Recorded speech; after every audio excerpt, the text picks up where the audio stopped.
తిరుపతి జనసేన నేత కిరణ్ రాయల్ పై తన పోరాటం ఆగదన్నారు బాధితురాలు లక్ష్మి. సెటిల్ చేస్తానని సీఐ హామీ ఇచ్చారని తెలిపారు.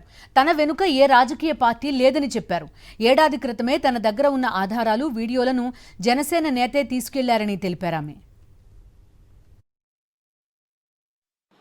నా న్యాయం కోసం నేను బయట వచ్చాను.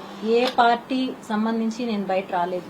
చాలా నీచంగా ట్రోల్ చేస్తున్నాయి. ఒక ఉమెన్ బాధతో అడుగు బయట పెట్టిందని దాన్ని ఆసరాగా తీసుకొని ఎంత నీచంగా ట్రోల్ చేయాలో అంత నీచంగా ట్రోల్ చేస్తున్నారు. ఇవన్నీ చూసి బతికే ఒక దీంట్లో నేనైతే లేను. 1 ఇయర్ బ్యాక్ నా దగ్గరకు వచ్చి మాకు సంబంధించిన ఏవైతే ప్రూఫ్స్ ఉన్నాయో రిలీజ్ చేసిన ఆడియోలు కానీ వీడియోలు కానీ ప్రతి ఒక్కటి వాళ్లే తీసుకెళ్లారు నా దగ్గర నుంచి. మీరు వాళ్ళు అనుకున్నట్టు అపోజిషన్ పార్టీ వాళ్ళు నా దగ్గర నుంచి తీసుకోలేదు. అవన్నీ తీసుకునింది వాళ్ళ పార్టీ సొంత వాళ్లే తీసుకున్నారు నా దగ్గర నుంచి. జనసేన పార్టీ వాళ్ళే తీసుకున్నారు నా దగ్గర నుంచి.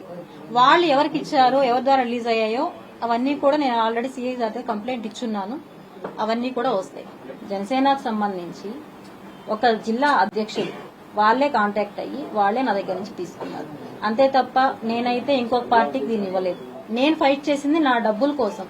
నా డబ్బుల కోసం చేసిన దాంట్లో ఇప్పుడు వచ్చి మీరు పార్టీలు ఇందులో మీ వెనకాల వాళ్ళు ఉన్నారు, వీళ్ళు చేపించారు అనడం కరెక్ట్ కాదు. నా పోరాటం అనేది రాదు. ఎందుకంటే నేను వచ్చింది నా మనీ నేను కోల్పోయిన దాని గురించి నేను వచ్చాను. నేను దానికోసం అనేది నా ఫైట్ ఆగదు. ఇప్పుడు జనసేనలో ముఖ్య లీడరు ఒక అతను ఉన్నారు అని చెప్పడం వాళ్ళ వల్ల కూడా నాకు రక్షణ ఉంటుందని నేను అనుకోలేదు.